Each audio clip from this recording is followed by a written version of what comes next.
ఒక సామ్రాట్ ఉండేవాడు. అతడి అలవాటు జోకర్లను పిలిపించడం, కొద్దిగా జోకులు వేయడానికి, మజా చేయడానికి, ఇంకా కానుకలవి ఇస్తే వారు వెళ్ళిపోయేవారు. ఒక నవ్వించేవాడికి రాజు ఒక బెత్తాన్ని ఇచ్చాడు, వెండి పిడికిలి ఉన్నదాన్ని. అన్నాడు, నీకంటే ఎక్కువ తెలివి తక్కువ వాడుంటే వాడికి. ఆ ముసలిరాజు అనారోగ్యం పాలయ్యాడు. రాజవైద్యులు చేతులు ఎత్తేశారు. ఎవరు నీకు సన్నిహితులో వారిని కలుసుకో, లేకపోతే చనిపోయిన తర్వాత ప్రేతంగా మారి తిరగాల్సి ఉంటుంది. రాజు కలుసుకునే వారికి మినహాయింపునిచ్చాడు. ఆ నవ్వించేవాడు కూడా కలుసుకునేందుకు వచ్చాడు. ఆ నవ్వించేవాడన్నాడు, రాజా, ఇప్పుడు నీ యాత్ర ఎలా జరుగుతుందంటే అక్కడి నుండి మళ్ళీ వచ్చేది ఉండదింకా. అటువంటి దూర ప్రయాణానికి బయలువెడుతున్నారు. అక్కడి కొరకు ఏమైనా ఏర్పాటు చేసుకున్నారా? రాజన్నాడు, ఏం ఏర్పాటు? అతడన్నాడు, మనిషి ఒక ఊరి నుండి ఇంకొక ఊరికి వెళ్ళేటప్పుడు, ఒక కంట్రీ నుంచి రెండో కంట్రీకి వెళ్ళేప్పుడు అప్పుడు కూడా ఎంతో కొంత సామగ్రిని, ఎంతో కొంత లగేజ్ తీసుకెళ్తాడు. ఇక మీరైతే అలాంటి చోటుకి వెళ్తున్నారు, అక్కడి నుండి తిరిగి వచ్చేది ఉండదు. మరి మీరు ఏదైనా పుణ్యాన్ని తీసుకున్నారా? ఏదైనా మంత్రదీక్షా ధనం ఉందా? ఎవరైనా సత్పురుషుల యొక్క జ్ఞానం అనే ధనం ఉందా? ఏదైనా సత్సంగం అనే ధనం ఉందా? ఏదైనా సేవ అనే ధనం ఉందా? ఏదైనా పుణ్యం అనే ధనం ఉందా? అది అక్కడ మీకు పనికి రావడానికి, రక్షించడానికి? రాజంటాడు, ఇవేమీ చేయలేదు. నవ్వించేవాడు తీసి ఆ బెత్తాన్ని చేతికిచ్చాడు. అన్నాడు, తీసుకోండి, ఇది మీది. రాజన్నాడు, నేను ఎవరైనా నీకంటే ఎక్కువ మూర్ఖుడికి ఇవ్వమని చెప్పాను కదా. అతడన్నాడు, నాకంటే ఎక్కువ మూర్ఖుడు నువ్వేననిపించింది, అందుకే నేను మీకే ఇచ్చేస్తున్నాను. చిన్న చిన్న ప్రయాణాలకి ఎన్నో ఏర్పాట్లు చేసుకుంటారు. ఇంత గొప్ప ప్రయాణానికి నీవు ఏమీ సంపాదించలేదు. ఇంతకంటే ఎక్కువ మూర్ఖత్వం ఎక్కడుంటుంది? దీన్ని మీరు దగ్గర పెట్టుకోండి. మీరు దీనికి అధికారులు, ఈ కానుక్కి. మన జీవితంలో ఆ జ్ఞానం యొక్క అవసరం ఉంది.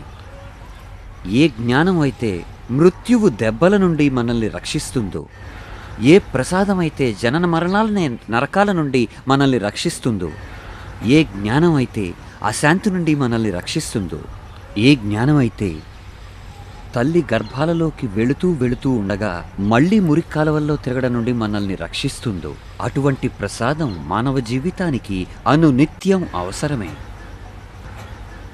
కృష్ణుడు అంటాడు, ప్రసాదే సర్వ దుఃఖానాం హానిరస్యోపజాయతే ప్రసన్న చేతసో హ్యాసు బుద్ధి పర్యవతిష్ఠతే. జ్ఞానంతో అన్ని దుఃఖాలు దూరం అయిపోతాయి. ఇంకా బుద్ధి ఆ జ్ఞానస్వరూపుడైన పరమాత్మలో స్థిరమవుతుంది. పనులు చేస్తూ కూడా ఎలా స్థిరమవ్వాలి? ఇదే ప్రశ్న. ప్రపంచంలో ఉండి కూడా ఎలా స్థిరంగా ఉండాలి? మిల్లు నడుపుతూ ఎలా స్థిరంగా ఉండాలి? ఇంకా ఇల్లు అది నడుపుతూ ఎలా మానవ బుద్ధి ఆ పరమాత్ముని సుఖంలో స్థిరం కావాలి? దానికి ఉపాయం బాహాటంగా చెప్పేటటువంటి ఏ గ్రంథం అయితే ఉందో, యుద్ధరంగంలో చెప్పేటటువంటి ఏ గ్రంథం అయితే ఉందో, అది ఏ గీత. కెనడా యొక్క ప్రైమ్ మినిస్టర్ ట్రూడో ఏం రాస్తాడంటే, నేను అంజలి చదివాను, మరెన్నో గ్రంథాలు చదివాను, ఇంకా బైబిల్ చదివాను, కానీ గీత అద్భుతం చేసింది. ఇది చనిపోయిన తర్వాత ముక్తిని ప్రసాదించే గ్రంథం కాదు, ఇది జీవించి ఉండగానే ముక్తిని ప్రసాదించే గ్రంథం. కార్యం యొక్క వ్యవహార జగత్తులో, కర్మక్షేత్రంలో కూడా ముక్తిని ప్రసాదించే గ్రంథం. Canada prime minister mister Trudeau అంటాడు, Gita is not the Bible of Hinduism, but it is the Bible of humanity. ఇది మానవ మాత్రునికి ధర్మగ్రంథం. అతడు ఎప్పుడైతే ఏకాంతానికి బయలుదేరాడో పాలు కొరకు ఆవుని, ఇంకా ఆధ్యాత్మిక భోజనం కొరకు ఉపనిషత్తుల్ని మరియు గీతను తీసుకువెళ్ళాడు ట్రూడో.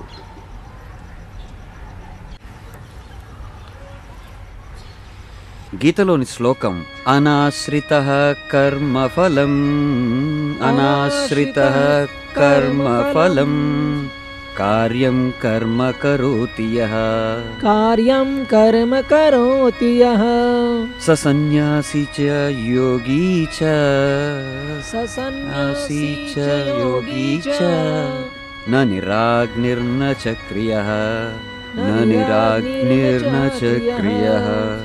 కర్మఫలం యొక్క ఆశ్రయం తీసుకోకుండా ఎవరు కర్తవ్య కర్మను చేస్తూ ఉంటారో అతడే సన్యాసి మరియు యోగీను. ఇంకా కేవలం అగ్నిని విడిచిపెట్టేవాడు సన్యాసి చేసేవాడు, కేవలం అగ్నిని త్యజించేవాడు సన్యాసి కాజాలడు. ఇంకా కేవలం పనులను విడిచిపెట్టేవాడు యోగి అనబడడు. మీరైతే పనులను చేస్తూ ఉండండి, కానీ పనిలో మీ ప్రాణాన్ని నిలపండి. పనిలో మీ యొక్క సారాన్ని నింపేయండి. ఇక మీ కొరకు ఆ పని కర్మయోగంగా తయారవుతుంది.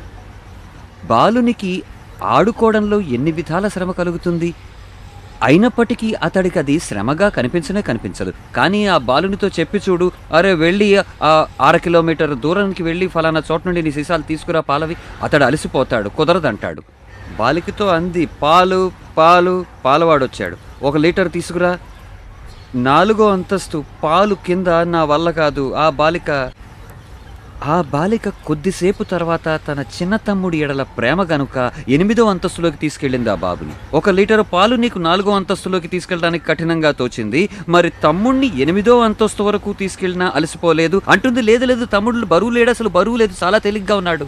ఎక్కడైతే ఆనందం వస్తుందో అక్కడ భారం అనిపించనే అనిపించదు, అక్కడ దుఃఖం మరియు కష్టం అనిపించనే అనిపించదు. అందుకే మీరు ఆ కార్యంలో ఆనందాన్ని పెంపొందించండి. ఎప్పుడైతే మీరు వంటింట్లోకి వెళ్తారో అప్పుడు ఇలా అనుకోవద్దు, అయ్యో వంట చేయాల్సి ఉంటుంది.